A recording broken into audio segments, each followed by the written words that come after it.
Ini dia testimoni A1 dari gelandangan Suriah. Ayo kita lihat. Ada ungkapan mengatakan, dia ngomong doang tuh, belum pernah di sana. Kali ini kita bawakan mereka yang udah bolak-balik ke sana dan sempat disangka gelandangan di Suriah. Suriah itu adalah wilayah yang banyak disebut dalam hadis-hadis. Terus di akhir zaman nanti merupakan pusat center perjuangan umat Islam. Jadi karena di sana banyak korbannya juga, mau tidak mau kita harus berpartisipasi dalam membantu para korban tersebut. Suriah ini mulai tahun 2014 itu menjadi wilayah yang cukup mengerikan lah, karena di sana ada sebuah kelompok yang berasal dari Irak. Dia masuk Suriah untuk menunggangi konflik, untuk memaksakan agendanya yang ekstrim itu, sehingga waktu itu perjuangan rakyat Suriah yang melawan Bashar al-Assad ini mengalami kemunduran. Karena waktu itu mereka datang dari timur, awalnya mengaku akan membantu, tapi setelah mereka masuk ke dalam, mereka mulai mengambil satu persatu wilayah yang diperjuangkan rakyat Suriah dan menginstal ideologi berbahaya waktu itu, yang sampai di Indonesia pun kita dibuat repot oleh mereka. Apa namanya? Kan banyak di Suriah itu kena kanker ya. Kanker itu sangat banyak orang sudah mengalami kanker. Dia cerebral palsy yang paling banyak. Jadi palsy. Anak lahir dengan stres, bom, dia tinggal di kota yang diserang terus, stres, kurang gizi. Jadi dia itu kayak orang nggak punya kesadaran gitu dari lahir sampai ibunya hamil dalam posisi stres, anaknya lahir dengan cacat. Mereka itu komen bahwa anaknya untuk hanya berobat ke Turki terus balik itu sangat susah.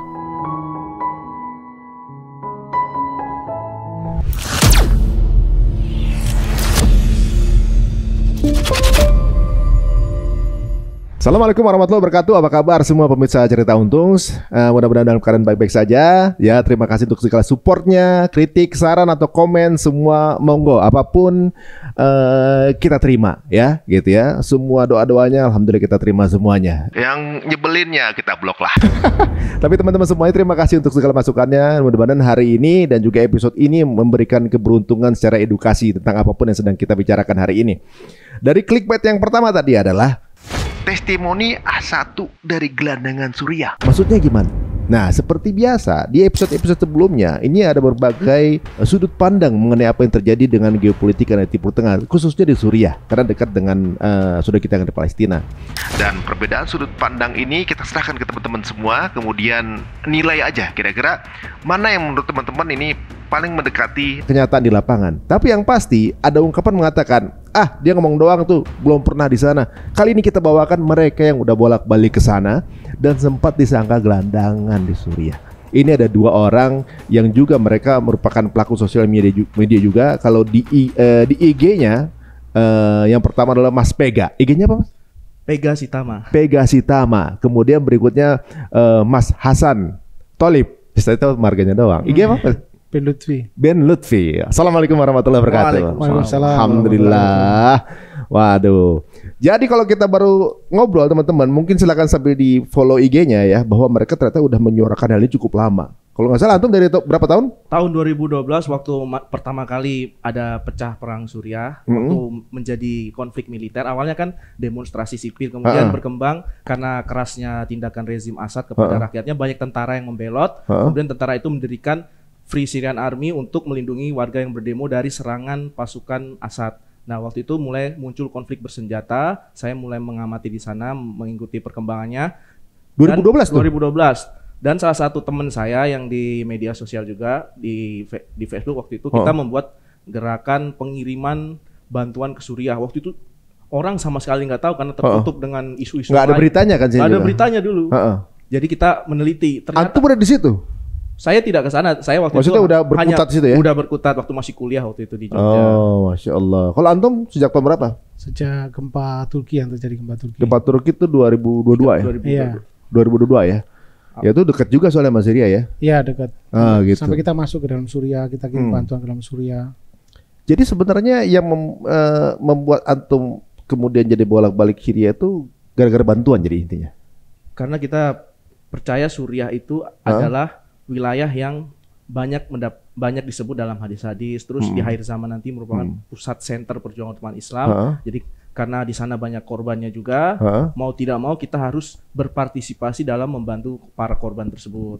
Udah berapa kali ente masuk sana? Kalau saya baru sekali, tapi sudah ngirim tim itu dari 2012 itu ada sebanyak 15 tim dari tim medis, guru, relawan media sebanyak di sana. Jadi untuk memberitakan Suriah. Oh gitu. Supaya saudara-saudara kita di Indonesia ini teredukasi. Apalagi Suriah ini mulai tahun 2014 itu menjadi wilayah yang cukup mengerikan lah, karena di sana ada sebuah kelompok yang berasal dari Irak.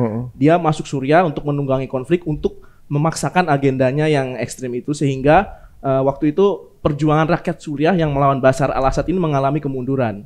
Karena waktu itu mereka datang dari timur, awalnya mengaku akan membantu, tapi setelah mereka masuk ke dalam, mereka mulai mengambil satu persatu wilayah yang diperjuangkan rakyat Suriah dan menginstal ideologi berbahaya waktu itu, yang sampai di Indonesia pun kita dibuat repot oleh mereka. Apa namanya? Islamic Irak dan Syam. Oh, ICE titik-titik ICE. Ya.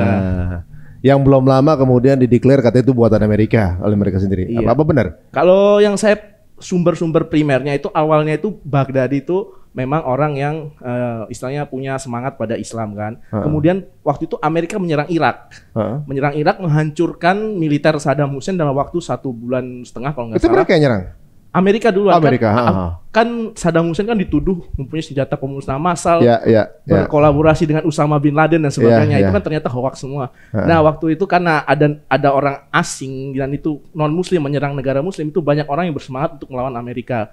Lalu kemudian Amerika ini membubarkan tentara Irak itu, dikumpulkan dengan para orang-orang Islam yang semangat dengan jihad kan, para jihadis. Itu ada juga yang berpahaman garis keras dan sebagainya, pokoknya ingin melawan Amerika aja. Ternyata mereka kemudian masuk dalam camp itu, disatukan dengan tentara-tentara Saddam tadi, mantan-mantan perwira Saddam Hussein kan. Mereka sudah bubar istilah organisasinya. Kemudian mereka saling tukar ilmu. Jadi yang dari pemerintah Saddam Hussein ini memberikan ilmu pemerintahan, ilmu taktik, intelijen dan sebagainya. Kemudian dari kelompok yang Islamis ini, yang garis keras ini, memberikan istilahnya giroh perjuangan gitu. Jadi mereka saling tukar ilmu. Kemudian setelah mereka bebas, Amerika membebaskan mereka membuat organisasi ISIS itu. Jadi jumlahnya mungkin nggak terlalu banyak ya sebenarnya. Berapa jumlah aku tahu? Kalau mereka kan istilahnya naik turun nih. Pertama masuk itu mungkin sekitar 15.000 orang ada dari Irak nih. Sedikit ya sebenarnya. Kemudian kan mereka membuka pintu membuka rekrutmen volunteer seluruh dunia yang seideologi, yang takwir ini. Itu puncaknya mereka yang saya baca itu 100.000 orang militan tuh dari berbagai negara atau yang dari Irak sebagainya. Waktu itu mereka berhasil menguasai sebagian besar wilayah Suriah Timur dan wilayah Irak yang Sunni di daerah Mosul, daerah apa yang berbatasan dengan Suriah. Mereka mengklaim inilah khilafah gitu. Nah, itu jumlahnya memang cuma segitu, tapi ini yang dipropagandakan media sebagai wajahnya Muslim seluruh dunia. Iya. Jadi mereka tuh dipakai sebagai, jadi media tuh menggunakan mereka sebagai bahan sebenarnya. Gara-gara mereka itu orang-orang tuh lebih tahu kekejaman mereka daripada kekejaman Assad. Dulu siapa yang tahu penjara Setnaya? Dulu siapa yang tahu pembantaian di Hama, pembantaian gas kimia? Kan orang nggak tahu. Mereka lebih lihat orang yang dibunuh pakai digorok itu. Padahal inti dari permasalahan konflik itu adalah rakyat sipil yang dibunuh. Gara-gara kelompok ini, orang-orang jadi fokusnya ke kekejaman mereka, sehingga kekejaman yang lain yang lebih besar di Suriah tertutupi. Baru kebuka sekarang nih, pas kita buka-buka emang serem juga sih sebenarnya ya. Kalau antum sendiri udah berapa kali bolak-balik? Ana sudah 6 kali. 6 kali. Itu yang gimana ceritanya antum bisa disangkain gelandangan itu? Jadi waktu itu kita kan lagi mau masuk di Turki, mau masuk ke wilayah Suriah. Ada checkpoint di situ, kita harus cek imigrasi, kita cek semua apa yang kita bawa, terus apa yang akan kita lakukan di sana kan. Setelah itu kita baris di barisan mungkin nggak jauh dari antrian ya. Jadi tiba-tiba kita dipinggirin, minggir, ganti yang belakang maju dulu. Terus saya itu dari teman kita nanya, kenapa kok kita diminggirin? Loh, kamu ngapain ke sini? Loh, kita mau ngasih bantuan ke warga Suriah yang membutuhkan. Kata, saya tadi ketemu kamu di pinggir jalan, kamu waktu berhenti di mobil tadi, saya kira kamu ini gelandangan. Gak mungkin lah orang seperti kamu mau bantu orang dalam Suriah. Apa yang kamu bawa? Aja mau saya sumbang gitu ya? Kamu saja mau saya sumbang. Kalau saya tadi tahu kamu nggak punya, saya sumbang. Tapi kamu mana mungkin? Nah, salah satu dari teman kita orang asli Turki dan orang Suriah yang tinggal di Turki, kita menjelaskan bahwasanya mereka punya bantuan, kita jelasin bahwasanya bantuan kita seperti ini. Nggak lama waktu itu para pengurus dari bantuan untuk wilayah Suriah itu dari Turki yang namanya Afat itu datengin kita. Loh, ini tamu saya. Akhirnya mereka, oh ya saya salah paham, maaf. Akhirnya kita masuklah ke dalam. Berapa yang bawa waktu itu? Waktu itu kita bawa untuk sekitar 30.000 untuk bantuan. Enggak, maksudnya kalau ada apa muatannya itu berapa? Muatannya waktu itu kita bikin tenda, kalau nggak salah itu satu kontainer. Tenda itu ada sekitar tenda gede ya untuk satu keluarga. Itu sekitar 150 tenda. Terus kita sembako kita bagikan sekitar paket sembako itu sekitar 2 kontainer kalau nggak salah, sekitar satu kontainernya itu kalau nggak salah 1.500 ya. Loh, yang ngirim sumbangan bukan cuma antum kan sebenarnya, ada banyak berarti kan? Ada banyak, tapi dari NGO di Indonesia nggak seberapa ya. Banyak kan dari mereka dari luar. Dari luar gitu ya? Ya. Maksudnya mereka mengetahui mana yang ngirim sumbangan, mana yang bukan, bagaimana? Apa jadi, ada penampilan khusus gitu kan?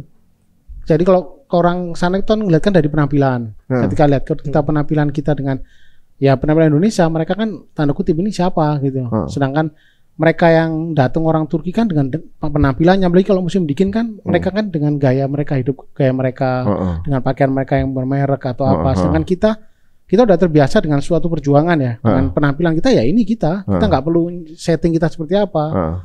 Akhirnya mereka ngeliat kita, loh nggak mungkin ada orang mau ngasih bantuan, sedangkan dari negara-negara lain tuh dia dengan mobilnya dijemput di hotelnya, masuk dengan mobil mewah. Sedangkan kita kan enggak, kita kan ngangkut. Kita naik taksi, kita turun di perbatasan, kita sewa taksi, kita nanti kita jemput sama dia. Nanti kita jalan dari perbatasan Turki ke Suriah itu lumayan jauh kan, jadi kita jalan kaki pelan.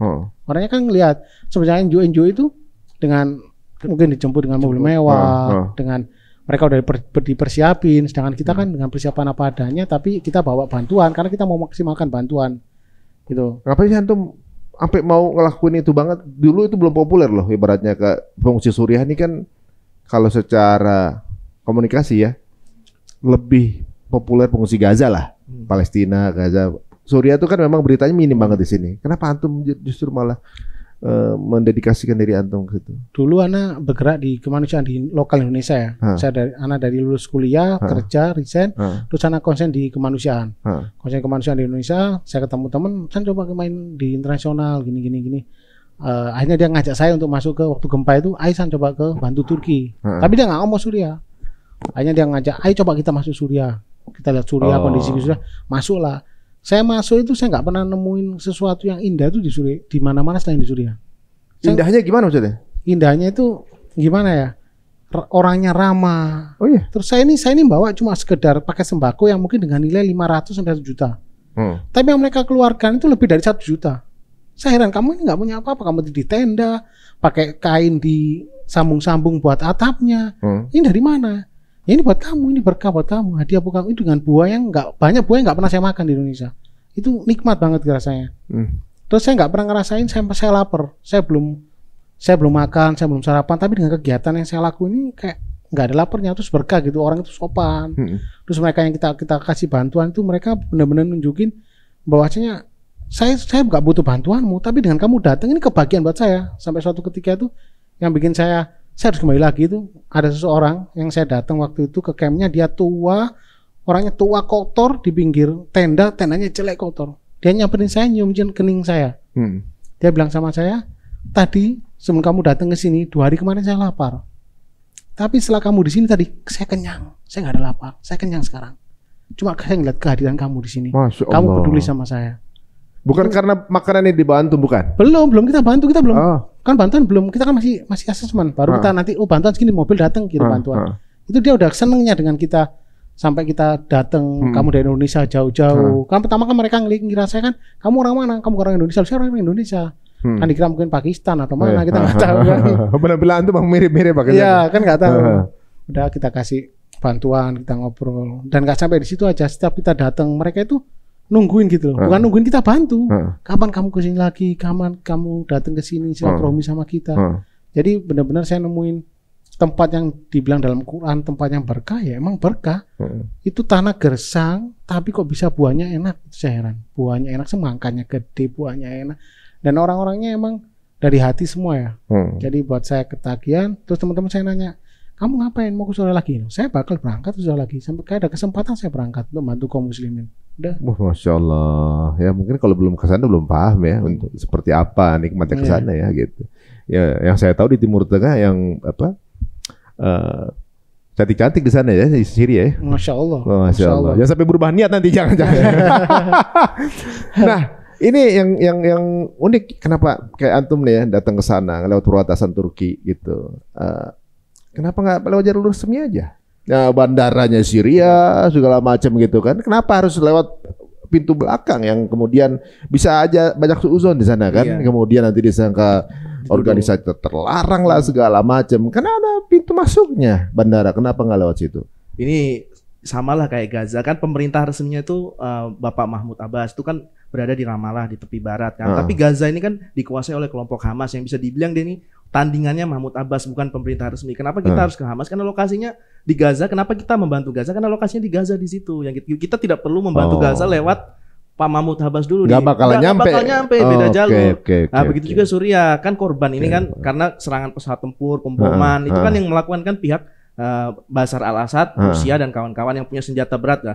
Itu membuat pengungsi itu lari ke arah Turki tuh. Merasa semoga saya didapat perlindungan dari Turki, karena Turki kan istilahnya dia kontra dengan Assad gitu. Nah, makanya kita mau nggak mau harus wilayah oposisi itu lewat Turki karena garis perbatasannya lewat Turki. Nah, wilayah yang pengungsi ini ada namanya itu perjanjian deeskalasi Astana yang itu di Turki, Rusia dan Iran itu untuk zona aman bagi pengungsi itu. Nah, kita lewat situ. Kita tidak perlu ke Damaskus karena memang beda jalur. Kita misalnya ke Damaskus nih mau ke wilayah itu ya nggak bisa karena itu kan dianggap musuh sama rezim Bashar al-Assad. Oh gitu. Ya, kita bawa bendera rezim Bashar al-Assad ke daerah oposisi bakal heran, mereka marah ini. Kemarin kan kalau nggak salah Kak Zaskia Meka ke wilayah oposisi kan beberapa waktu yang lalu kan di ininya ada logo bendera yang lama, bendera Bashar kan diprotes sama warga. Bendera kami yang ini loh, yang sekarang ini yang oposisi ini yang hijau, putih sama hitam ada 3 bintang merah. Nah, itu yang mereka yang menguasai wilayah yang misalnya pengungsi ada di wilayah mereka gitu. Oh, ya paham. Jadi ibaratnya kenapa nggak masuk secara resmi? Karena jalur resminya dikuasai oleh rezim waktu itu ya. Sebenarnya resmi juga Mas, soalnya kan Turki dan rezim ini punya perjanjian menengahi gencatan senjata. Beda pintu lah ya maksudnya, beda pintu aja ya. Oke. Nah, pertanyaan saya ini kan berarti berdua ini kan sempat merasakan ketika Syria itu berada dalam kekuasaan rezim Bashar al-Assad. Iya. Nah, kalau menurut antum berdua nih, emang sejenis kekejaman seperti apa sih gitu yang terjadi yang antum paham berdua nih ya, yang antum tahu sejauh ini kan, karena mungkin belum banyak teredukasi ke masyarakat. Mungkin banyak yang baru kaget dikarenakan ternyata ada penjara kayak gini, ternyata ada kekejaman seperti ini yang nggak kalah-kalah dengan apa yang ada di Gaza. Iya. Bedanya belum ada sosmed aja yang bisa terakseskan saat itu kan gitu. Ternyata pernah dijatuhin bom kimia juga segala macam. Malah yang saya ngelihat yang cukup miris itu kalau nggak salah keluarannya TRT atau siapa tuh yang ada wartawan Syria kemudian mengungsi ke Belanda atau kemana gitu. Kemarin balik lagi nggak keluar lagi, ketika di penjara ada jenazahnya di situ gitu. Padahal sih ngapain juga dia balik gitu kan ya. Kalau menurut Antum gimana? Kekejamannya seperti apa sih sebenarnya? Ya, kita ngelihat kekejamannya benar-benar nggak bisa kita ekspektasinya seperti kejaman di Indonesia ya. Mungkin kalau saya bilang ke teman-teman, penderitaan kalian di sini tuh nggak ada apa-apanya penderitaan di sana. Kalau kalian udah masuk ke Suriah, kalian udah nggak mau namanya nggak akan terlena dengan ngelihat kekejaman apapun bagi kalian udah biasa. Dulu saya lihat orang di Indonesia yang lihat orang di Indonesia sampai dia kelaparan, kasihan orang itu. Saya ke Suriah pulang di Suriah, saya ngeliat kamu itu masih enak. Kalau lihat di sana kekejamannya, contoh kecil aja mereka menceritakan seperti ya berapa tahun kemarin, setahun yang kemarin saya sempat masuk Suriah sama anak muda. Anak muda ini kuliah di luar negeri di Inggris, dia kuliah. Dia bilang sama saya ketemu ibu saya di usia 4 tahun. Saya sekarang nggak tahu ibu saya seperti apa, saya nggak tahu. Ini hari pertama saya pulang dengan cara apapun saya lakuin, saya ketemu ibu saya.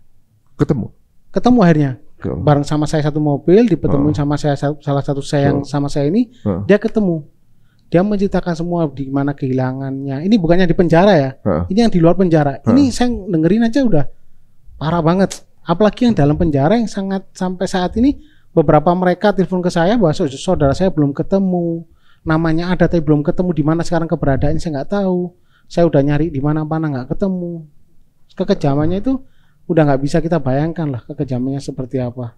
Saya itu dari orang-orang dapat cerita kesaksian tentang itu. Jadi pembunuhan tuh dari pakai silet, jarum sampai yang paling berat tuh ada semua di Suriah tuh. Yang misalnya di sayat semua korban nih. Ada tuh yang korban pertama tuh Hamzah Al-Khatib tuh dari disuruh rokok meninggal kan, ada semua tubuhnya memar-memar semuanya. Kemudian ada juga yang itu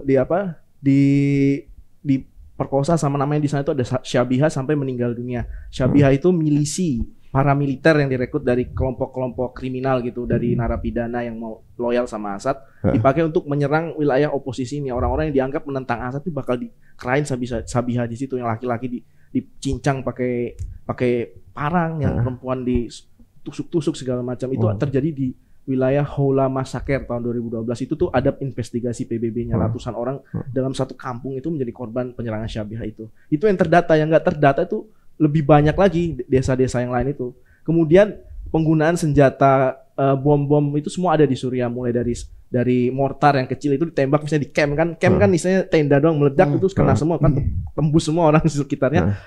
Kemudian ada bom barrel itu tong atau apapun yang bisa diisi dengan bahan peledak, dikasih paku-paku, dikasih kalau di sini gotri supaya jatuh tuh menyebar bijinya, kena orang banyak. Itu tidak punya akurasi itu, jadi asal jatuhin aja ke tempat kampung warung warga sipil.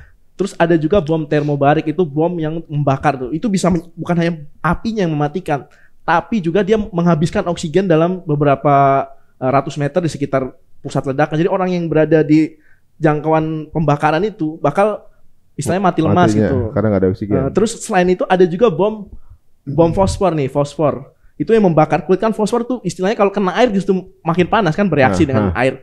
Jadi itu sampai terbakar sampai tulang tuh ada di Suriah tuh, di wilayah Idlib dan sebagainya. Itu tulangnya sampai ini terbakar sampai tulang, nggak bisa dikasih siram air malah tambah panas kan.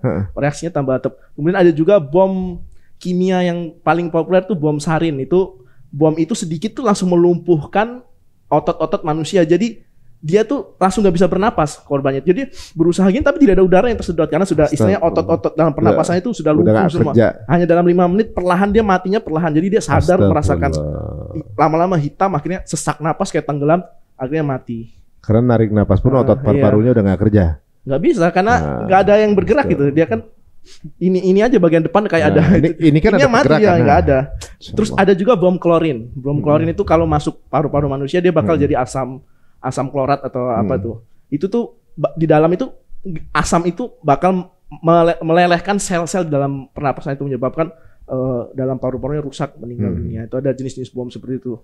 Kemudian ada juga bom yang untuk menghancurkan bunker buster. Jadi kan dulu mereka tuh banyak yang menggali tanah di gua untuk bersembunyi dari serangan pemboman kan. Tapi setelah ada Rusia kan punya bom itu. Dia bisa menembus tanah, masuk beberapa meter, setelah masuk baru meledak kan bisa menghancurkan struktur di bawah tanah. Mereka terkubur hidup di bawah tanpa bisa dievakuasi. Itu terjadi di Aleppo Timur yang pada tahun 2016 itu dikepung kan. Waktu itu sempat populer, Aleppo is burning. Itu Aleppo Timur tuh. Itu banyak orang yang korban bom bunker buster itu sampai sekarang mungkin tidak dievakuasi karena masih berada di dalam bawah tanah itu. Jadi itu pelakunya salah satunya Rusia juga. Rusia kan istilahnya dia dulu itu blok timur kan. Bashar ini kan keluarganya ini kan dari Partai Baath. Partai Baath itu kan sosialis kiri kan. Pada masa perang dingin itu mereka lebih pada blok Uni Soviet kan. Setelah Uni Soviet runtuh, dia kan jadi penggantinya Rusia. Jadi dia merasa blok di situ Rusia. Nah, ketika itu Bashar pada tahun 2015 itu kelompok oposisi merebut kota Idlib. Bashar itu khawatir mereka bakal seperti sekarang ini yang dari Aleppo bisa menang semua. Dia takut efek domino, jadi Iran kemudian membujuk Putin supaya membantu Bashar untuk bertahan. Setelah itu Putin kan setuju pada masuk tuh pada tahun 2015 bulan September. Pertama itu yang diserang itu bukan ISIS. Dulu kan Putin alasannya menyerang ISIS. Yang pertama diserang itu oposisi, jadi kelompok-kelompok Ahlus Sunnah ini yang Sunni-Sunni ini diserang sama dia. Salah satunya itu kita punya pabrik roti di Latakia tuh, di dekat kota Salma namanya. Itu yang pertama kali itu Rusia masuk itu dia mengebom di area situ. Jadi sebelum Rusia ngebom itu kita alhamdulillah sempat mengevakuasi pabrik roti ke wilayah yang lebih aman. Kita bangun pabrik roti itu. Kita bangun pabrik roti baru. Kita bangun di situ. Iya. Bangun di Suriah dulu kita take over lah, bukan membangun, masih ada pabrik udah roti. Ada pabriknya, dibayarin. Tapi tidak ada yang produksi. Jadi kita take over nih, saya beli nih. Waktu itu belinya berapa ribu dolar gitu per hari, butuh 1 ton. Waktu itu gandum itu kan sebelum perang Rusia Ukraina itu gandum di sana murah juga kan. Jadi 1 ton sekitar $100. Jadi kita biayai 1 ton per hari lah, sebulan berarti sekian. Yang pemiliknya setuju, ya udah ini saya kasih, istilahnya saya jadi hibahkan buat perjuangan memberi makan masyarakat sipil di situ, memberi makan korban perang. Akhirnya selama 2 tahun itu bisa produksi sejak 2014 kan. Baru setelah Rusia masuk, pabrik terpaksa dipindahkan. Kita buat pabrik baru. Sampai sekarang masih produksi. Sampai sekarang masih produksi, tapi udah independen, bukan di bawah lembaga lagi. Jadi dia sistemnya itu pinter orang Suriah itu. Dia itu memproduksi kan ada harga nih. Dia jual tuh harga untuk balik modal. Dari keuntungan itu bakal dia pakai buat membantu orang sekitar. Dan sisa roti yang sudah balik modal ini dibagikan gratis. Kalau kita jual semuanya itu nggak akan ada yang mampu beli, nggak semua bakal laku. Tapi kalau kita bagikan gratis semua itu tidak efisien karena bakal orang ngambil lebih banyak dari apa yang dia butuhkan. Dengan sistem kombinasi ini, dia pabrik itu bisa menghidupi diri sendiri tanpa ditopang donasi lagi sejak 2017. Awalnya aja berarti. Awalnya aja kita Wah, jadi sebenarnya apa yang dilakukan teman-teman ini luar biasa juga ya. Sudah berada di sana pada saat dunia belum lihat. Jadi ibaratnya kalau rombongan ini rombongan yang jalan di kesunyian lah. Karena media belum ke sana. Ya kan? Kalau misalnya gini, sekarang bolehlah kita bilang Palestina banyak yang membantu ya. Memang karena posisi komunikasinya sedang di atas ya. Jadi memang jadi platform yang bisa dibilang semua orang hampir semua main di sana kan gitu untuk lembaga kemanusiaan. Tapi teman-teman udah duluan masuk ke Syria. Ada banyak nggak Indonesia sebenarnya sana? Waktu itu lumayan sih, waktu misalnya kalau Suriah itu naik turun juga ada isu misalnya gas kimia naik bantuan dari Indonesia kan dulu lewat Turki tuh banyak ada isu ini naik, tapi banyak kan naik turun tuh. Sedangkan kalau Palestina kan udah membangun istilah membranding perjuangannya itu udah 70 tahun lalu gitu. Jadi mereka itu semua itu sudah orang Palestina itu sudah kompak, memang hitam dan putih gitu antara Israel dan Palestina, perjuangan dan penjajah gitu. Kalau Suriah kan beda, Suriah ini kan ada banyak kacamata berbeda gitu. Ada yang kita sebagai ini mendukung yang pro Rusia, ya dukung Rusia mau apa aja didukung, yang pro Syiah, yang kubu Iran apa aja yang Iran lakukan didukung tanpa memedulikan siapa yang korban, siapa yang pelaku. Kalau kita sebagai orang kemanusiaan kan siapapun yang melakukan mau dia Sunni sealiran dan kita, mau dia Syiah, kalau dia membunuh orang jahat, kita harus ungkap, kita harus tunjukkan kesalahan mereka. Ya seperti gini, orang dunia menganggap bahwa wajahnya Islam tuh di ISIS dulu kan. Soalnya gitu. Padahal umat Muslim sendiri juga mengecam ISIS. Sebenarnya kan. Orang yang pertama disembelih ISIS mau tahu apa? Siapa? Itu pejuang Ahrar Syam namanya, diculik langsung dipotong. Itu jauh sebelum ISIS tuh mendeklarasikan khilafah. Itu kan si Abu Bakar Baghdadi kan ceramah di Irak tuh sekitar 2014. Itu akhir 2013 dia udah memotong duluan kepala pejuang-pejuang Ahlus Sunnah di Suriah. Jadi ketika ISIS masuk itu menguntungkan Bashar al-Assad karena oposisi melemah waktu itu. Jalur suplai di karena dia dihabisin juga sama dia gitu. Dihabisin, dikuasai sama dia semua. Perbatasan Turki itu hampir semua dikuasai kecuali daerah yang namanya Azaz itu. Proksi juga bukan sih mereka tuh? ISIS itu bisa dibilang dia tuh dimanfaatkan semua pihak. Pertama orang-orang Eropa, orang-orang Barat ini kan ada orang-orang radikal. Dia ingin membuang orang radikal gimana atasnya? Ya udah kita biarin dia hijrah ke ISIS. Kemudian Turki juga memanfaatkan ISIS itu untuk menghancurkan kelompok Kurdi di Suriah gitu. Dia memanfaatkan, jadi ISIS mau lewat masuk situ, mau dari wilayah mereka kan hijrahnya itu lewat wilayah Turki dibiarin. Kemudian Rusia juga kan ada orang-orang di wilayah Chechnya dan sebagainya di kasus itu kan dianggap radikal tuh. Silahkan kalian pergi ke ISIS gitu. Ya seperti itu. Kemudian yang tadi Amerika kan yang istilahnya dia menyemai gitu lah, mengumpulin orang disiksa. Jadi di penjara dia itu kan banyak pelecehan, itu penistaan, sebagainya. Itu kan orang-orang pasti nggak mungkin orang keluar dari penjara Amerika itu jadi pendukung Persib kan nggak mungkin. Pasti dia jadi marah kan, emosinya kan. Akhirnya mereka bertindakan di luar batas gitu. Mulai itu di Irak juga waktu mengambil kota Mosul juga agak aneh juga. Jadi misalnya ada 800 ISIS nih. Di kota itu ada 30.000 tentara Irak. Tiba-tiba 30.000 tentara itu pergi gitu. Dan ISIS itu menguasai Mosul. Kan ini aneh kan? Jadi ada konspirasi bahwa memang dia ini ingin dibiarkan untuk membuat kacau di wilayah Sunni supaya Sunni lemah gitu. Nah, habis itu dia masuk Suriah. Suriah ini dia tuh musuh utama dia tuh pejuang Sunni. Kenapa? Karena dianggap murtad.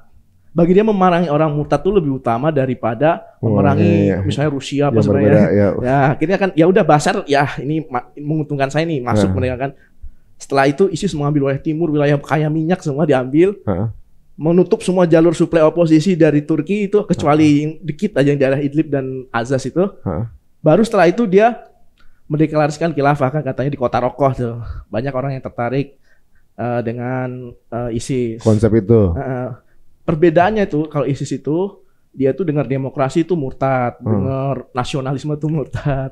Seperti itu. Jadi orang kelompok yang dianggap memperjuangkan demokrasi atau nasionalis itu dianggap murtad gitu. Tasabuh.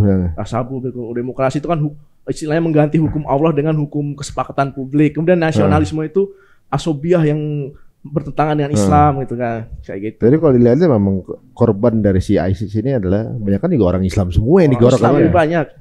Waduh, sebenarnya tapi yang digoreng di luar wajahnya orang Islam dan yang dibunuh non Muslim kan begitu kan? Yang dipublikasikan yang nyerang Eropa, dia kan menyerang Eropa juga kan. Ya jadi pertanyaan kan sampai sekarang juga nggak nyerang Israel sampai sekarang.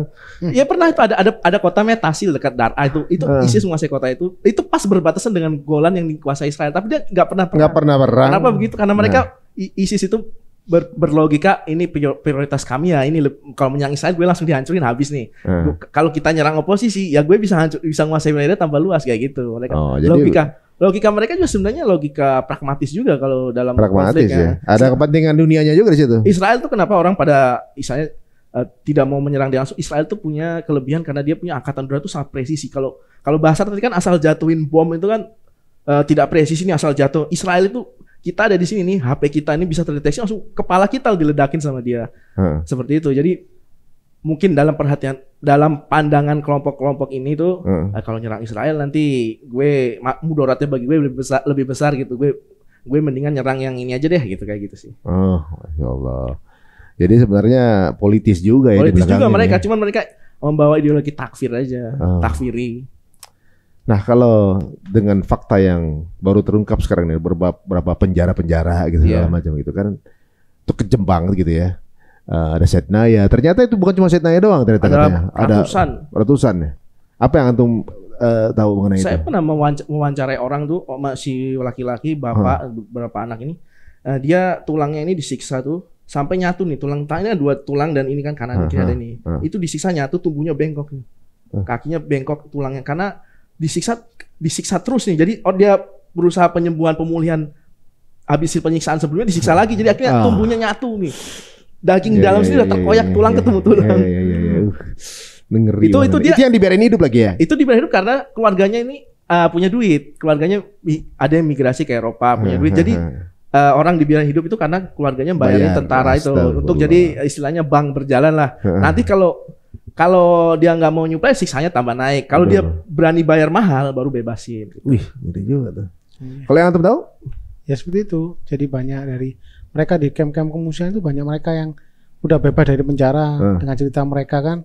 Jadi mereka harus keluar dengan biaya yang cukup mahal. Ada sampai yang terakhir kemarin saya ketemu itu sampai 200 juta mereka bayar untuk hanya sekedar keluar. Tapi mereka keluar dengan keadaan yang nggak seperti awalnya. Jadi ingatannya kurang baik. Terus cara ngeliat kita itu dia masih, kamu siapa, masih susah diajak ngobrol. Sarafnya udah hancur gitu, sarafnya udah rusak. Anak kecil-kecil itu saya lihat ini ada 2 ibu datang ke saya, dia ngomong saya punya 2 anak hafid Quran katanya. Dua-duanya dalam keadaan cacat dan saya lahirkan di dalam sel penjara. Dan suami saya sampai sekarang nggak tahu kematiannya di mana dan tempat beradanya di mana, saya nggak tahu. Dan sekarang saya nggak tahu saya mau ngapain. Anaknya yang satunya dia pakai buat pendengar, pembantu pendengaran yang harus ada baterainya. Ya itu dia buat beli baterainya aja sebulan itu selama 2 bulan $100 itu dia nggak punya. Jadi anaknya sampai karatan, alat pendengaran itu sampai karatan mungkin nggak dilepas karena dipaksa untuk bisa mendengar ya anak kecil ini ya. Jadi benar-benar nggak nyangka dengan kecantikan mereka, anak-anak ini dengan kelucuan mereka, tapi mereka itu banyak kerusakan dalam tubuh mereka gitu, yang harus lahir di dalam penjara, yang orang tuanya juga bingung mau kemana, saya mau kerja apa, saya mau kemana, akhirnya anak saya yang pertama ini ya mereka anak umurnya, kalau saya waktu itu lihat sekitar umur 10 tahun lah, dia udah kerja betulin mesin-mesin ya, mesin diesel apa, dia dengan tangannya kotor dia betulin anak umur 10 tahun.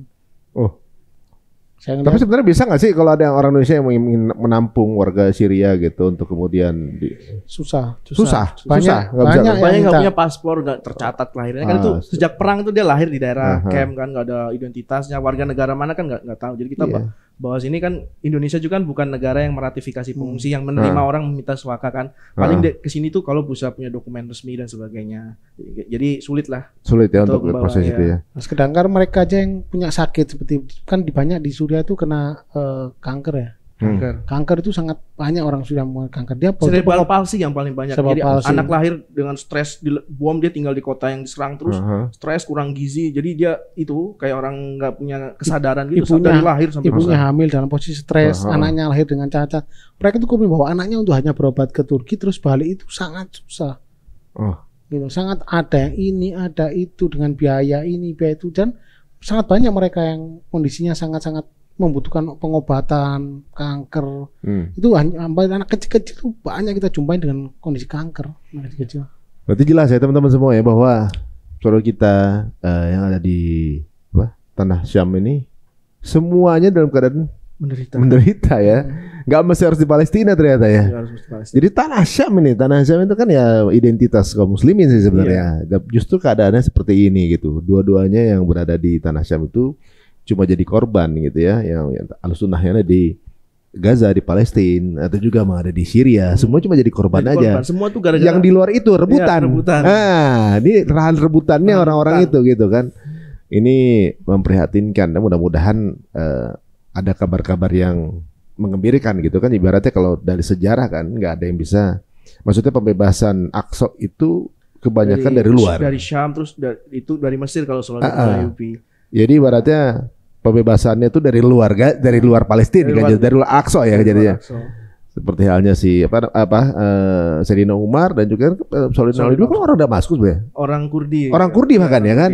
Bebaskan dari luar. Dulu Kurdi kan itu istilahnya pahlawan Islam baik dari mereka. Sekarang malah konflik ya. Sekarang konflik karena setelah Utsmanian runtuh kan, Khilafah runtuh kan, mereka itu kan berubah jadi sekuler atau Ataturk tuh. Jadi Kurdi ini mendekat ke Uni Soviet. Jadi yang berkembang di wilayah Kurdi, Turki dan Suriah itu yang sayap kiri itu yang komunis. Oh, jadi Kurdi yang banyak ke komunisnya ya. Memperjuangkan kemerdekaan Kurdistan itu kan. Mereka di Turki perang, di Suriah juga dulu ditindas Asad juga. Kemudian ketika perang Suriah ini meletus kan mereka mendapat mitra yaitu Amerika dan Eropa untuk menyuplai senjata mereka gitu. Sekarang jadi kelompok SDF namanya. Ini menarik nih karena dulu kan Sayyidina Ali kan bangsa Kurdi ya. Iya. Nah, kemudian kok sekarang malah jadi kayak musuhnya Turki satu itu ya. Dan yang kemudian ada peran Turki kemudian untuk pembebasan ini gitu. Masalahnya apa sama Turki ini, Kurdi ini? Karena dia itu tadi jadi dekat kelompok kiri, memberontak, membuat partai namanya Partai Pekerja Kurdistan atau PKK itu melakukan aksi istilahnya separatis di Turki gitu. Dan dia dengan Suriah ini memiliki koneksi. Jadi Turki melihat apapun yang berkoneksi dengan PKK ini adalah musuh dia dan itu teroris.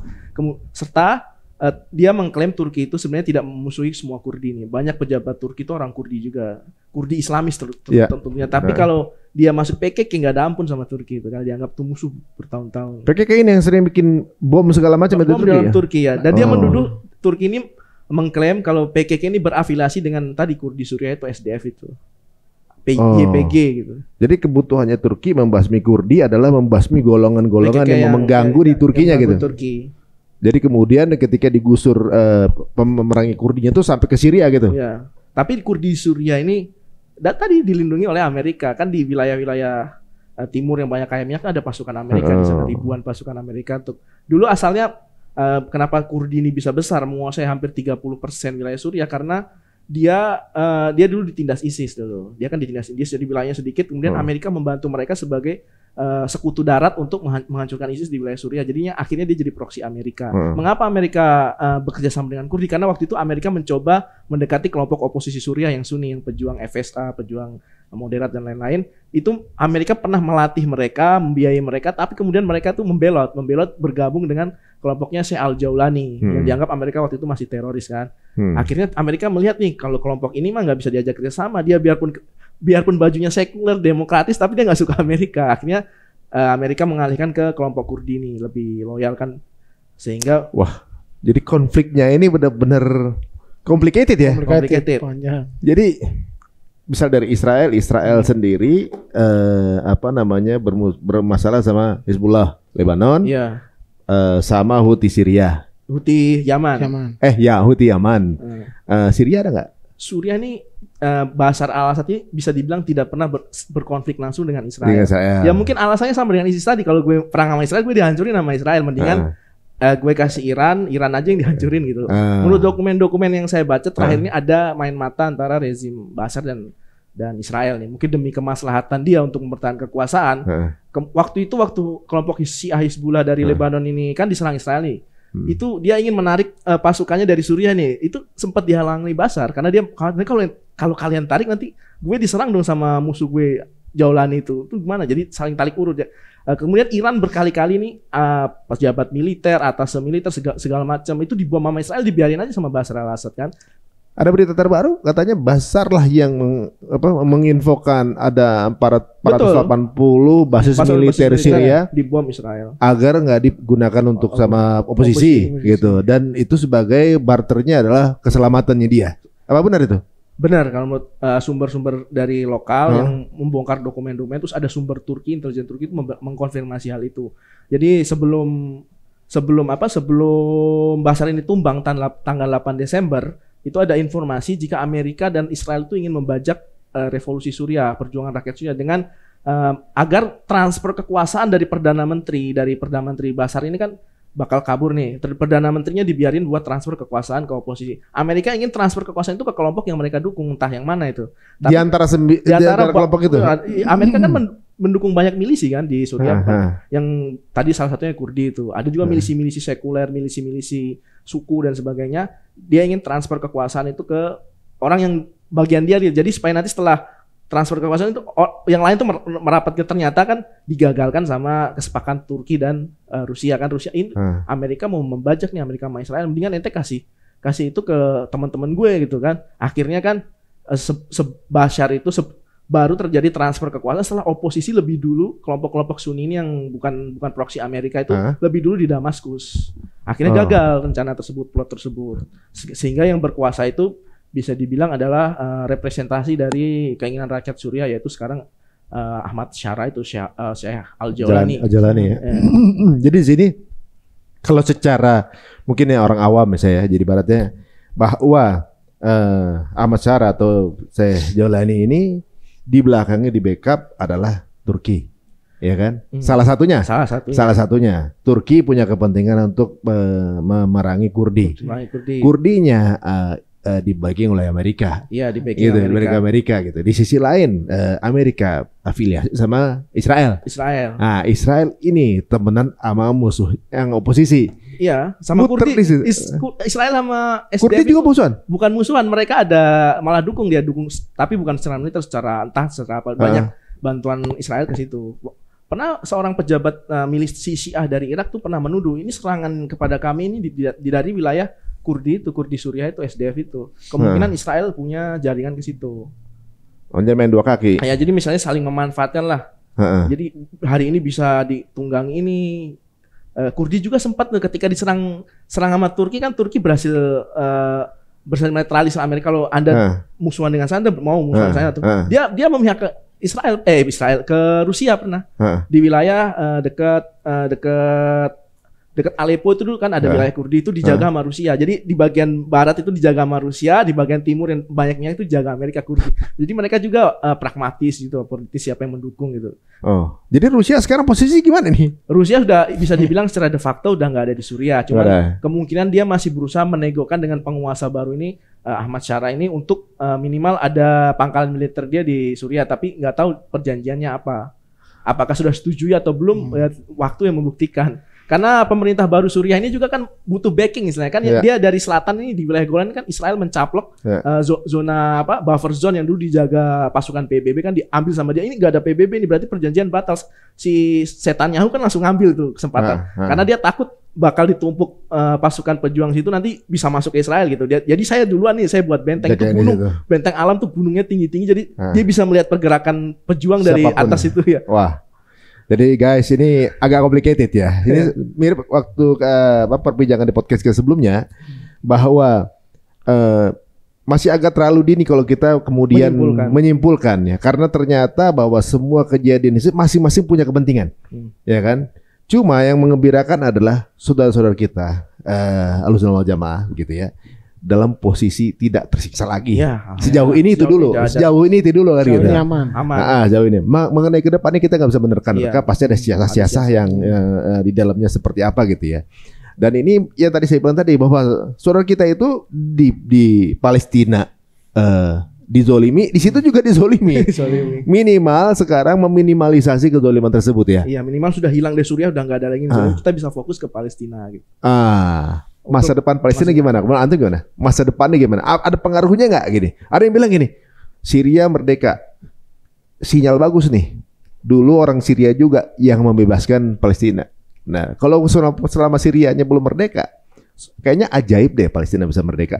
Ada yang berpikiran gitu, karena kan biasanya itu dari luar, entah dari Mesir kayak yang merdeka atau dari Syria. Syrianya aja masih begitu, Mesirnya masih begitu, Jordania begitu, Jordania begitu. Tiba-tiba Syria merdeka, wah.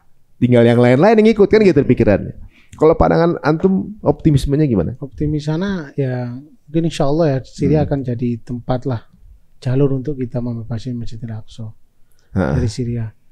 Optimisme ya? Optimis saya sangat optimis. Banyak nanti bakal dari negara-negara lain yang akan melewati Syria untuk menuju ke sana. Insya Allah ya. Kita lihat dari pergerakan mereka, dari pemikiran mereka yang pelan mereka nggak kerusak-kerusukan, mereka memikirkan strateginya, memikirkan apa dan banyak dari teman-teman ngobrol ya mungkin Syria akan jadi pintu gitu ya. Pintu ya. Antum masih kirim bantuan nggak ke sana? Kita masih kirim. Berarti sekarang udah bisa kirim lewat pintu depan dong? Masih belum bisa. Bandaranya belum buka.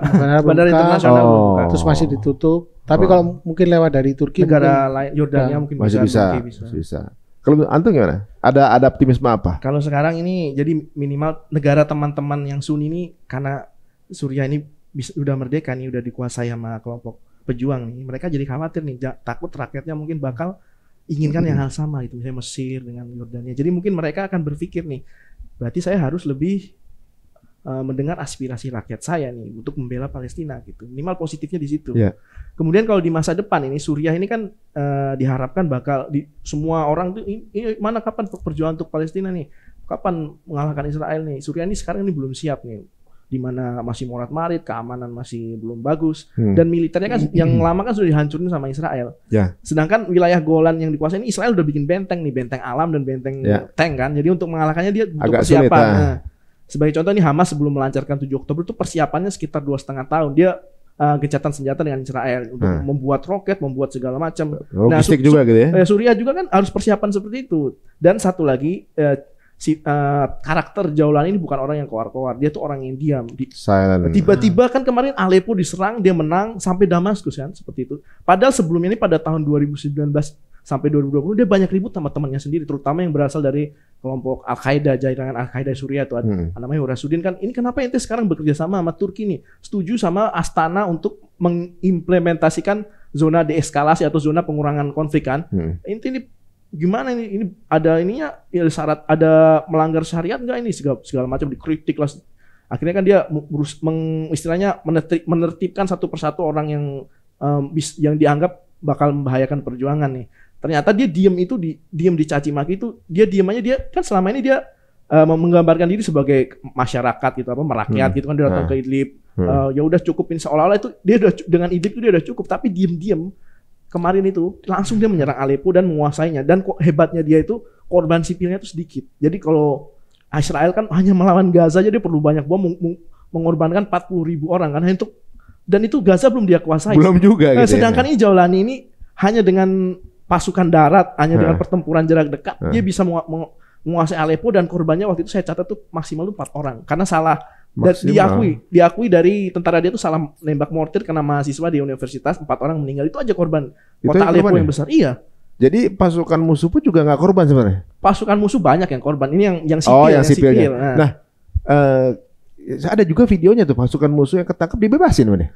Karena dia ingin merekonsiliasi Suriah. Jadi ini kan banyak orang yang disuruh perang sama Bashar nih. Jadi kenapa tentara Bashar ini mudah kalah? Ternyata selama 5 tahun terakhir ini dia mengalami krisis ekonomi, krisis sumber daya. Jadi tentara itu cuma dikasih makanan bulgur itu. Bulgur itu ya kayak kita misalnya setara dengan jagung rebus lah, jagung rebus jadi bubur gitu. Rasanya kan nggak enak tuh. Dan kentang itu dijatah 2 hari sekali. Gajinya berapa tentara Assad? Cuma $25 atau sekitar 400.000 setiap bulan. Gimana orang mau semangat moral perang kalau seperti itu? Iya, taruhannya nyawa lagi. Taruhannya nyawa lagi. Musuhnya yang jaulan itu yang semangat, lawannya dengan orang yang semangat jihadnya tinggi kan. Ya mendingan gue menyerah, mendingan gue berrekonsiliasi sama dia daripada gue mati untuk orang yang bakal hancur. Assad dianggap sudah dalam sakaratul maut lah, rezimnya itu sudah sakaratul maut karena hanya memberikan makanan tentaranya seperti itu. Oh, jadi ini justru sebenarnya ada masalah internal juga. Benar, dan tipenya memang diem-diem. Karena kita nggak tahu, tiba-tiba loh, kok merdeka aja gitu kan, 8 Desember loh terjadi. Langsung aja dia. Kemarin nggak ada berita aja, tiba-tiba udah kejadian aja gitu. Memang kadang-kadang Hamas juga kan diem juga kan sebelum 7 Oktober. Kalau kita banyak keluar-keluar itu orang pasti melihat kita terus kan. Kadang-kadang emang gagalkan strategi adalah kebanyakan show off. Kebanyakan ngomong. Iya, kebanyakan ngomong ya. Ini satu penggambaran dari angle yang berbeda lagi kan. Jadi teman-teman bisa mungkin menelaah dan rangkum aja dari semua yang kita bicarakan ini, kemudian bisa melihat ya bahwa apakah ini sebuah kabar bagus atau biasa saja menurut teman-teman. Ya silakan dicerna sendiri. Kayaknya kalau kita lihat sekarang ini kan banyak optimisme yang muncul di sini ya. Kalau menurut teman-teman gimana mengenai narasi bahwa Al-Julani mengatakan tidak akan memerangi Israel? Kan ada pernyataan tuh, gitu. Kayaknya nggak akan dalam waktu dekat nggak akan menyerang Israel gitu. Menurut Antum gimana? Tafsirnya bisa gini. Tafsirnya dia tuh dia kan dulu istilahnya mendapat pendidikan Al-Qaeda. Al-Qaeda itu waktu di Irak itu punya strategi untuk menarik musuh ke dalam, berperang yang lama di wilayah dia gitu. Supaya menghancurkan sumber daya musuh, Nah, dia juga mungkin kalau melawan Israel dulu yang menginvasi. Dia bisa bertempur di dalam wilayah Suriah. Kalau dia memaksakan diri masuk ke wilayah Israel, dia akan dihabisi dengan mudah. Bunuh diri. Jadi seperti itu. Karena waktu itu kan di Irak itu Al-Qaeda itu berusaha mengimplementasikan itu, tapi dia di Al-Qaeda Irak itu dia cabang yang lebih ekstrim. Akhirnya yang diserang itu orang-orang Syiah gitu, orang-orang sipil di pasar. Akhirnya dari awalnya dia ingin memerangi Amerika, terjadi perang sektarian. Jadi Syiah angkat senjata untuk melawan milisi mereka ini. Jadi Amerikanya jadinya nggak diperangin. Tujuan si Al-Qaeda itu digagalkan oleh anaknya yang jadi ISIS itu. Jaulannya mungkin belajar dari situ. Dia kan dari awal dia tuh komandan lapangan, dia tahu apa yang Amerika seperti apa persenjataannya, bagaimana taktiknya. Mungkin dia mencoba kita bisa nyerang Amerika kalau dia masuk wilayah kita, masuk ke daerah yang Amerika itu belum kenal. Sedangkan Israel juga mirip seperti itu. Israel itu bisa dibilang Amerika yang ada di Timur Tengah kan. Superioritas udara semua Amerika, bahkan Israel lebih canggih dalam beberapa hal daripada militer Amerika. Mungkin Israel harus masuk Suriah dulu, dia diprovokasi, terpancing masuk, menginvasi dengan wilayah luas, baru bisa dihajar rame-rame. Nanti Suriah itu akan membuka volunteer asing gitu, seperti itu. Kan banyak negara, contohnya sebagai Afghanistan tuh udah gatel pengen perang sama Israel tuh. Iya, tapi jalurnya mana nggak ada. Nggak ada yang buka ya. Ada yang buka. Bisa aja mungkin tuh narasi siasah ya. Kalaupun nyerang gue ngapain ngomong kan gitu. Iya, mau nyerang gue ngapain ngomong ya gitu. Jadi ibaratnya biar tidak dianggap membahayakan dalam kondisi yang ini, mungkin ya dengan narasi itu. Narasi gitu. Diserang duluan jadi korban gitu kan. Lebih simpati lebih banyak. Iya. Rusia itu puluhan kali lebih kuat dari Ukraina, tapi kan dia nyerang duluan, Ukraina dapat simpati dari barat, suplai senjata banyak, akhirnya bisa menahan Rusia. Tapi kalau misalnya Ukraina itu nyerang duluan Rusia tuh memprovokasi dengan menempatkan pemberontak di Donetsk itu kan. Kalau Ukraina menyerang duluan kan Rusia, ente nyerang duluan nih, berarti tantangannya nih, gue nyerang balik. Negara-negara barat ini buktinya Ukraina menyerang gue duluan gitu kayak gitu. Jadi self defense. self defense itu lebih menguntungkan iya, itu. Soalnya narasinya kan jadi bela diri. Syria has the right to to defend themselves. Ya. Nah, jadi gue bisa pakai narasi dia ya. Mengundang negara lain bantu gue, terserah gue. Israel juga narasinya kayak gitu. Gue diserang Hamas di luar. Playing victim deh. Playing victim. Nah, ada menarik juga ya. Kebanyakan yang nyerang duluan itu bakal hancur. Amerika nyerang Irak gagal kan, istilahnya dia gagal menjadikan proksi di situ, malah Iran yang punya proksi di situ. Dia menyerang Afghanistan, dibalik diserang, dapat perlawanan dari publik seperti dia itu. Nyerang Vietnam. Nyerang Vietnam dihajar juga. Tapi dia diserang duluan sama Osama bin Laden. Dia berhasil mendapat simpati dan bisa dibilang dia berhasil menang dari Osama bin Laden itu karena orangnya kan tewas gitu. Banyak yang menarasikan bahwa sebenarnya dia men-setting up diserang untuk punya rights nyaris Saddam Hussein. Ya bisa jadi ada juga gitu ada kan. juga seperti itu. Jadi kadang-kadang narasi playing victim itu menguntungkan gitu ya. Terutama buat biar dari negara tetangga minimal dikasih jalur supply gitu. Ini gue diserang nih. Kalau gue diserang lu bakal nerima pengungsi gue. Lu harus bantu gue supaya bisa melawan nih, menghajar dia nih. Bantu nih kasih makan sama senjata nih. Ya kayak gitu.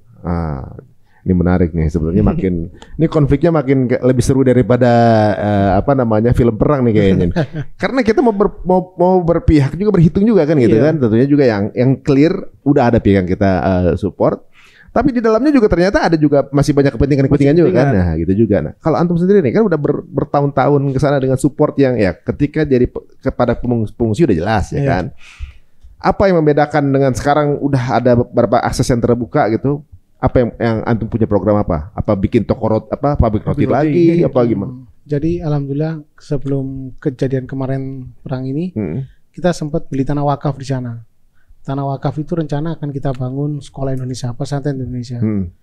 Ya insya Allah kita akan melanjutin program itu. Kita akan bikin camp Indonesia, terus kita bikin pesantren. Kenapa sampai kita ingin bikin pesantren atau sekolah di sana? Karena anak-anak kecil di sana udah banyak nggak bisa ngaji. Oh gitu. Bayangin Ibu Misam. Kenapa? Ya emang itu cara salah satu program mereka untuk merusak anak pemuda-pemuda ini untuk tidak belajar agama, tidak ada sekolahnya, tidak ada sekolah agama. Adanya di situ dibangun NGO Inggris yang sekuler. Sekolahnya sekuler. Jadi dari situ kita berpikir bahwa kita harus bikin. Waktu itu sempat kita bikin di luar Suriah ya, dekat lah dengan Suriah. Kita di Hatay menampung orang-orang yang korban perang ini kita tampung situ, kita cari ngaji di situ.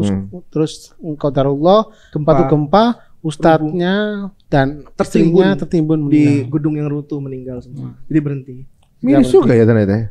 Tanah Syam itu ya? Dari pintu perbatasan Turki itu sekitar berapa kilo? 4 kilo. 4 kilo lah. Dulu wilayah itu dikuasai ISIS dulu kan. Setelah dikuasai ISIS dibebaskan sama Turki dan FSA itu. Sekarang udah aman, jadi kita beli tanah di situ. Kita beli tanah, insya Allah tanah itu bakal kita bangun. Ya kita akan lebih bangunannya lihat Indonesia. Kita bakal nunjukin wajah kemanusiaan Indonesia di situ. Jadi berarti kepedulian kita. Kita mau ninggal sesuatu yang benar-benar bagus untuk warga Suriah ke depannya. Kita rencana juga di situ kita akan bikin untuk ibu-ibu mereka untuk belajar tentang berproduksi baju, pakaian, bikin jubah, bikin tas. Yang coba akan kita pasarin, untuk bantu support mereka. Karena sekarang kan yang dibutuhkan mereka kan support pekerjaan. Mereka kan nggak bisa kemana-mana. Mereka mau keluar negeri, ya beberapa sudah di sana. Tapi yang di dalam ini, mereka harus hanya kehidupan mereka ada namanya Camp Ar-Rahman. Di Camp Ar-Rahman itu anak lihat, ya Allah, nggak ada satupun rumah yang layak. Semua ribuan rumah nggak layak semua. Ada yang dari bekas anduk yang disambung dibuat atapnya, kamar mandinya kotor. Tapi orang-orangnya ya, masya Allah, mereka menutup auratnya, perempuannya tidak keluar. Tapi ini di kehidupan udah sangat-sangat nggak layak. Kita ngeliat di zaman modern kayak gini ada kayak gitu. Parah, sangat parah. Kita bagi-bagi roti itu ada anak kecil yang kepin dapat roti dia nggak dapat, dia bawa pisau. Mau roti. Bayangin dia laparnya dia. Nah, begitu kita kasih roti, mereka makan roti dengan senangnya, dengan bahagianya. Itu yang padahal roti itu nggak harganya nggak seberapa, 5.000 kalau uang Indonesia. Satu plastik 8. Udah makan mereka. Udah nggak punya duit lah. Iya, udah makan, udah kenyang mereka. Terus dengan rasa syukurnya mereka, doa-doa yang mereka panjatkan kan. Dan mereka orang Suriah itu bukan orang yang nggak mau berkembang ya. Dia tuh punya camp, tanahnya mungkin ya sekitar yang dibuat sama dia tenda itu 4x4 sama dia buat tinggal. Di belakang rumahnya dia itu nanam. Anak heran, buah-buah itu bisa tumbuh dia stek, dia bikin kecil-kecil, dia bikin kayak rumah tanaman, dia makan dari situ. Dan izahnya mereka benar-benar bukan mereka yang ada bantuan mereka berebut, enggak, mereka dikasih, alhamdulillah enggak. Kita ngasih apapun, mereka suguhan, mereka lebih daripada kita. Lebih baik tamu ini dia ikromnya tamu itu benar-benar adab untuk kepada tamunya dijalankan gitu ya. Dengan anaknya, bapaknya duduk, anaknya berdiri sampingnya sambil bawa teku minuman, kita dikasih sampai kita berhenti gini dia akan berhenti. Selama kita nggak gini dia akan ngasih terus sampai kita habis.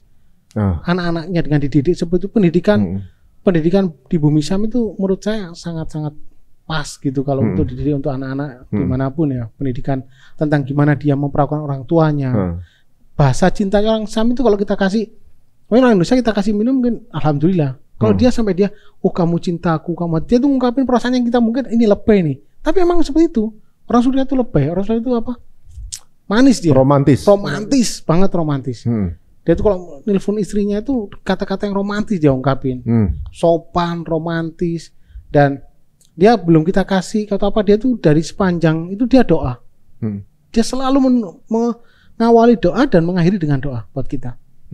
Itu terus, setiap orang, mau antum melihat orang gelandang, mau antum melihat tukang bengkel, tukang jual LPG, semua dan mendoakan kita. Masya Allah. Bumi Sam itu indah. Masya Allah. Ini banyak hal yang belum terkomunikasi dengan baik sih di Indonesia. Jadi marahnya memang masih terlalu buta lah. Maksudnya, termasuk saya juga baru denger ini kisah mengenai warga Syam seperti itu. Dan kita untuk menuju ke Suriah itu nggak semata-mata kita nggak izin, kita keluar, kita masuk, nggak. Itu ada proses di situ. Di mana proses itu kita akan memberi nama kita beserta nama orang tua kita kepada mungkin Batal Intelijen di Turki atau apa. Setelah 15 hari dari pengumpulan nama itu kita akan disetujui apa enggak, kita kan enggak kayak visa berarti ya. Iya, kita akan setuju sama dia. Kamu bisa masuk, orang ini aman, kamu bantuanmu aman. Bantuan kita pun sama dia kamu beli apa aja, disiapin sama dia. Kita ini semua kita mau ngasih. Dan emang kenapa sampai seperti itu? Karena kami di prinsip di lembaga kami di Little Project ini kita hand to hand. Hand to hand, disebut hand to hand itu ya kita ngasih secara enggak. Ana pernah membatalkan bantuan karena Ana nggak bisa ngasih. Karena waktu itu Ana masuk 4 jam dan baru 4 jam Ana dipaksa untuk keluar karena ada kejadian di dalam yang kita harus keluar. Ada serangan Kurdi itu. Nggak bisa ngasih langsung? Nggak bisa. Ana batalin, Ana bilang tunggu sampai Ana. Karena apa? Amanah kita dari awal kita hand to hand. Jadi kita serahin. Makanya sampai kita memasuk, kita kan masuk kan mikir aduh nanti ada ini. Tapi alhamdulillah ya. Selama Ana di Bumi Sam ya apa-apa yang diceritain orang dengan keadaannya nggak nemu saya. Saya nemu hanya keramahan, keamanan, nggak ada yang namanya itu, nggak ada yang namanya ya enak gitu loh. Tapi kan dulu ada image kalau masuk Syria itu dicap teroris, ya kan? Sempat itu ya ada hal seperti itu. Nggak takut antum? Ya kalau menurut saya, selama saya sesuai dengan calling door dan saya sesuai dengan aturan dan saya tidak menuju hal-hal yang seperti itu, saya merasa aman. Karena sesuai dengan prosedur yang berlaku. Iya, dengan saya laporan, saya izin, saya nggak semata-mata saya datang, langsung kan ada proses izin, saya namain nama saya, foto, saya difoto, saya dicek siapa saya mau ngapain, dan saya nggak pernah bawa uang. Ya uang saya mau beliin, saya belum mau beli apa, saya mau belanja ini, barang yang semua sesuai itu, yang kita masukin, kita distribusikan. Setelah urusan saya selesai, saya pulang. Oh, nggak ada selundupan apa-apa gitu? Nggak ada, karena kita kan clear, jangankan gitu, tripod itu aja nggak boleh mereka, jangan. Oh gitu. Iya, kita benar-benar diperiksa izin. Saya mau masukin kamera, izin jauh-jauh hari. Saya bawa kamera, saya ini, mereka proses izin. Pernah juga kita udah mau izin masuk, udah dapat, tiba-tiba dibatalin, ya sering. Tapi kita kan ya bantuan nggak akan kita kasih dulu sampai kita bisa untuk menyerahkan sesuai amanat yang amanat kepada kita. Insyaallah. Jadi kita door ke door. Bangga aja gitu Indonesia ya sebenarnya, walaupun negara kita bukan negara yang maju gimana, tapi memang tingkat sosial kita tinggi ya. Masya Allah. Ya, walaupun banyak juga fitnah di sana ya kan ya. Bagaimana NGO untuk bisa bergerak juga nggak mudah di Indonesia ya, karena ya banyak juga fitnah-fitnah yang diserang. Perang istilahnya perang pendukung lah. Kalau Indonesia kan biasa fans war gitu. Jadi ada fansnya Assad itu bakal war dengan kita yang istilahnya mendukung kemanusiaan yang dianggap menyudutkan rezim tersebut. Lah kalau sekarang gimana nih? Kira-kira dengan hal pergantian pemerintahan walaupun masih settlement akan mempermudah nggak sih bantuan masuk? Insya Allah sih bakal mempermudah karena setelah setelah pemerintah trans ini dipegang oleh oposisi, nanti bandara internasionalnya untuk penerbangan luar negeri dibuka, kedutaan Indonesia yang di Suriah yang di Indonesia ini kan jadi kepanjangan tangan resmi dari pemerintah yang sekarang kan, berarti kita bisa membuat izin. Dari dulu kan dia di bawah Bashar, sekarang kan di bawah oposisi, berarti kalau kita ingin mendukung pemerintah, mendukung masyarakat di bawah pemerintahan baru, kita tinggal ke jalur resmi aja sekarang, karena ya memang mereka yang berkuasa sekarang. Ya, sesuai prosedur ya. Ya prosedur baru. Kalau dulu kita lewat Turki sebagai penguasa garis batas, sekarang kita langsung ke pemerintah baru itu. Kalau sekarang yang lagi viral ini kan ada di media tuh lagi ngopi-ngopinya Ahmad Sarah sama Fatim. Ibrahim Kalin atau siapa ya? Ininya menterinya Hakan Fidan, menteri luar negeri dari Turki. Ini kan ya cuma ngopi sih di bukit ya, tapi ini kan secara bahasa mengatakan bahwa Turki adalah yang backup pemerintahan ini. Gitu kan secara nggak langsung seperti itu ya. Misalnya kayak zaman Bashar premannya Rusia nih. Ini kan secara nggak langsung seperti sebuah komunikasi. Sebuah pesan politik. Pesan politik hal itu. Kami bersama ngapa-ngapain pemerintahan sekarang ada gue. Gitu soalnya kayak gitu kan. Gitu kan. Berarti kan memang di sisi lain sebenarnya kan hubungan antara Turki dan Amerika sebenarnya kan nggak ada masalah. Nggak ada masalah. Tapi musuhnya yang sekarang ini adalah proksinya Amerika kan gitu kan. Apakah ini sebuah tanda bahwa Erdogan memiliki satu misi khusus terhadap kemerdekaan Aqsa, atau memang ini hanya politis saja? Jadi kemerdekaan Aqsa menurut saya itu harus dilakukan step by step kan dulu. Al-Ayyubi kan nggak langsung dia mau menertibkan ini, menguasai Mesir dulu, dijadikan Sunni dulu kan, dulu dikuasai Fatimiyah. Nah, Erdogan juga mungkin punya visi seperti itu. Dia ingin membuat ini istilahnya bulan sabit Turki baru gitu. Jadi Erdogan itu memiliki kepentingan politik Turki jadi negara pendukung, misalnya dari Suriah itu ada teman gue, di Libya teman gue juga yang jadi pemerintah resmi. Kemudian di mana lagi tuh di Somalia tuh dia berusaha menancapkan juga, walaupun lagi konflik sama kelompok jihadis nih. Jadi kayak Osmani lagi deh. Jadi Erdogan itu punya ambisi sebagai orang yang bakal menghidupkan lagi kejayaan Turki. Tapi dalam hal sekarang tuh bukan dalam bentuk khilafah yang kayak dulu, tapi dalam bentuk kerjasama antar negara yang bakal menjadikan Turki sebagai model gitulah. Walaupun dia sendiri masih sekuler ya Turki itu, tapi minimal saya membantu wilayah-wilayah Islam gitu kayak gitu. Memang banyak pro kontra juga mengenai Turki ya, ada juga. Dan seperti halnya juga dengan pemerintahan baru ini pun juga banyak pro kontra. Tergantung berada dari mana sudut pandang ya kan gitu. Nah sekarang sebagai pengunjung ada nggak teman-teman memiliki pesan kepada menyaksikan acara cerita untung nih? Bagaimana sih sikapnya dalam memandang kemerdekaan Syria ini? Ya ibaratnya gini, kenapa kita mengulas gini? Kita orang Indonesia gitu, karena kita juga dipikirin sama mereka gitu kan. Maka karena musim satu tubuh ya, jadi ada sesuatu berita baik, semuanya ikut seneng gitu kan. Ada yang punya masalah, semua ikut bantu kan gitu tipenya kita tuh. Jadi pengkolonisasian bahwa kita berbeda dengan mereka itu kan sebuah batas-batas yang dibuat oleh elit tentunya juga ya. Dulunya kita satu sih sebenarnya kan. Apa yang menjadi narasi teman-teman semua untuk menjadi sikap dari kita yang cuma bisa melihat dari jauh gitu. Jadi umat Islam ini kan terdiri dari berbagai manhaj, berbagai mazhab. Itu mau nggak mau harus bersatu supaya bisa membuat umat ini jaya.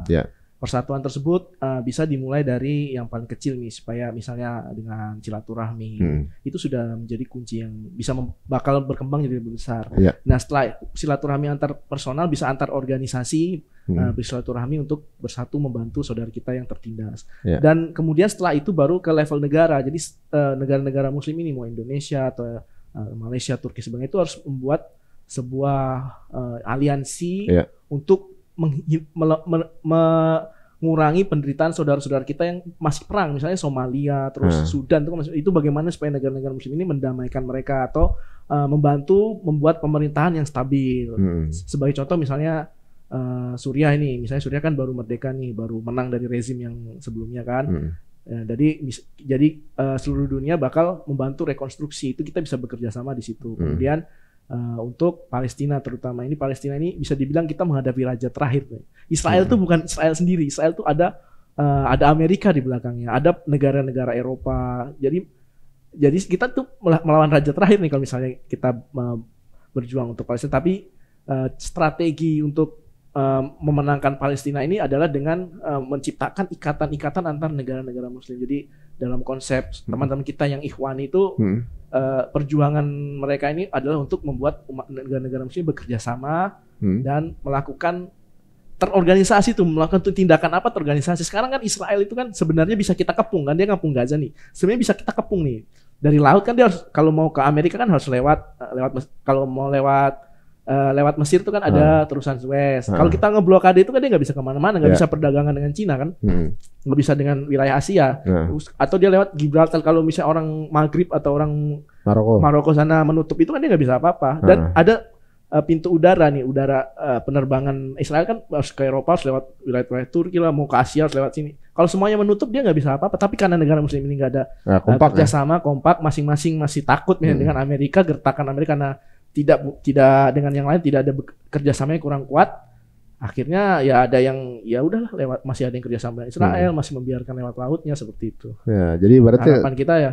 Kita dengar dari Ustadz ibaratnya semua negara yang mengelilingi Israel, kalau semua pipis aja itu tenggelam misalnya gitu ya. Nah, tapi kenapa pasti takut ya? Tapi memang itu mereka bisa punya hal-hal yang mengunci ketakutan negara-negara itu. Punya rahasia kan, dia intelijennya kuat nih. Dia punya rahasia-rahasia orang-orang penting di negara tertentu untuk disandra sama dia, mungkin seperti itu. Jadi aib gitu. Iya. Atau diancam. Itu polanya kayak gitu ya di mana-mana ya. Tapi itu anehnya dia tidak melakukan itu di Suriah, dia langsung menguasai Golan itu kan, seolah-olah dia panik nih. Kalau dia cara Israel dulu itu kan mengadu domba dari dalam nih. Dia tiba-tiba menguasai Golan, jadinya pejuang ini sekarang malah mikir nih, oh kita ada lawan baru nih, jangan ribut sama kita dulu, kita menguatkan diri dulu kan. Jadi Israel ini sebenarnya blunder tuh menantang Suriah dengan mencaplok buffer zone itu. Jadi sekarang ini di antara para pejuang yang mungkin kalau zaman dulu ini banyak mazhabnya beda, itu sekarang justru kompak karena melihat ada musuh bersama nih. Padahal dulu Mossad itu strateginya kan dia mengadu domba dari dalam, menyusup, menipu dan segala macam. Tapi ya mudah-mudahan itu makar Allah lebih hebat dari makar Amerika sekalipun lah. Ya, jadi banyak hikmah teman-teman. Jadi kalau kita mau menjadi mungkin bebas Al-Aqsa, kayaknya masih agak mimpi. Kenapa? Karena kita beda pengajiannya masih ribut, gitu kan? Kita beda pengajian dikit ribut, beda pendapat dikit ribut gitu. Ributnya di sosial media gitu. Ustadznya diserang, bikin konten gitu kan jatuhnya. Ini bagaimana kita mau bersatu guys gitu ya. Ibaratnya dulu zaman lawan penjajah, semua tuh bersatu lawan penjajah gitu. Sekarang gara-gara penjajah kita ribut sendiri. Nah, ini menjadi pembelajaran ya, bagaimana kita mau kemudian menjadi puzzle yang terbuka kalau kita belum selesai sama puzzle kita sendiri. Habis kita bersatu juga sama negara tetangga kan, kita masih bersatu lagi, bebasin yang lain, karena bukan cuma Syria sama Palestina doang yang lagi terjajah kan, sebenarnya ada negara-negara yang konflik pemerintahnya tidak stabil kan. Iya. Mungkin itu mungkin pengkondisian agar nggak nyerang Israel kan gitu kan. Wah, kalau menurut antum gimana? Ya benar Mas Hari tadi ngomong, hanya dengan persatuan itulah kita akan menang. Selama persatuan itu masih jauh, selama satu sama lain masih membedakan sesuatu hal yang tidak penting untuk kita bahas, sedangkan di sana mereka mati tiap harinya, kita masih membahas sesuatu yang nggak perlu kita bahas. Itu sudah jelas di sana umat Islam terbunuh, terbantai, mau seperti apapun ya kita berpihak pada umat Islam. Gimana kita bersatu, gimana kita memberi manfaat, apapun manfaatnya sekecil apapun itu, dan satu hal, jangan pernah kita berjuang tapi masih punya rasa takut. Kita masih takut nanti seperti ini nggak ada. Karena kita akan dijauhkan dari sesuatu yang buruk ketika kita berjuang dengan sesuatu yang baik. Kita akan dijauhkan dengan yang buruk, mau apa berita ini, mau diserang ini, mau diserang. Tapi dengan niat kita yang lurus, kita niatkan kita membantu kaum muslimin. Karena menurut saya menurut kita semua insya Allah ya, dengan kuatnya umat Islam, kan negara ini semua dunia akan aman. Karena hanya Islam yang membuat negara ini aman, dunia ini aman, dengan pendidikan Islam, dengan ajaran Islam. Insya Allah seperti itu, dengan akhlak, dengan akidah yang sama-sama. Kalau perbedaan itu, jangankan yang teman, yang istri aja ada perbedaan suami istri, kan? Tinggal kita gimana. Beda jenis kelamin lagi kan? Gimana kita menyikapi itu semua kan, Mas? Kalau kita sikapnya nggak sama ya beda. Tinggal menyikapi gimana sikap kita. Ya kita di sini Liter Project selama ini ingin menyuarakan hal-hal seperti ini. Bagaimana sih ketakutan mereka ingin membantu Suriah dengan keadaan Suriah seperti ini, takut dianggap teroris, takut ini, nggak ada. Jangan kita masih di zaman sekarang kita masih berguling-guling di urusan yang namanya teroris dengan yang ini. Sedangkan kita ini badan angkat senjata aja nggak kuat, gitu. Udah kita konsen dengan bantuan kita sebagai kita kaum kemanusiaan, kita konsen di kemanusiaan, kita hanya mau ingin membantu kaum muslimin. Nggak ada kita embel-embel mau ngapa-ngapain. Gitu, insya Allah seperti itu. Ini menarik ya. Jadi ibaratnya kayak kita malah ribut sama hal-hal yang kontraproduktif ya kan. Nah ini guys, ini penyemangat ya dari obrolan kita ini ya. Mudah-mudahan jadi sumber inspirasi bahwa ini mungkin kalau kita nggak berada di situ orang lain yang nempatin. Jadi mau ada peran kita atau enggak, perubahan menuju orang-orang terpilih itu tetap berjalan kok gitu. Entah kita mau ikut mau enggak gitu ya, ibaratnya gue nggak ikutan, nah ini urusan luar. Ya kalau lu nggak ikut orang lain ada di situ gitu kan. Nah bagaimana caranya ketika kemudian terjadi kemenangan Islam, kita ada di situ ya. Kalau ibarat kata kalau di sebuah drama gitu, sutradaranya bilang kita akan menang, yang sutradara udah bilang begitu, mesti kita nggak ikutan kan gitu kan. Emang mungkin nggak sekarang kayak gitu ya. Yang penting kita ikutan. Yang penting kita ikutan. Waduh, jazakallah khair ini untuk waktunya nih teman-teman semua. Mudah-mudahan nggak kapok kita undang sini. Ya. Banyak hal baru yang mungkin kita akan undang lagi kalau ada info baru tentunya juga yang bergolak di sana. Dan ini membuka mata kita dari sudut pandang yang lain lagi teman-teman semuanya ya. Bahwa ternyata walaupun kita jauh kita bisa punya tangan ke sana gitu. Kita bisa punya kontribusi ya. Teman-teman ini mungkin nggak pernah menyangka bahwa ternyata hidupnya bakal ke sana, juga nggak pernah nyangka kan gitu. Sampai ke sana juga nggak tahu kan awalnya bisa nyampe ke sana. Jadi teman-teman yang sekarang lagi nonton, bisa nggak sih punya kontribusi? Bisa ya, ternyata ada aja gitu jalan ke sana. Ya guys, kalau dirasa ini tayangan ini menginspirasi atau menarik, monggo silakan share sebanyak-banyaknya ke teman-teman semuanya. Mudah-mudahan akan jadi keuntungan edukasi yang membuat kita mungkin lebih menambah semangat kita untuk ikutan membela saudara kita. Jazakumullah khairan untuk waktunya nih. Semoga akan jadi pahala jariah untuk anda semuanya. Amin. Ya. Kita tutup dengan assalamualaikum warahmatullahi wabarakatuh.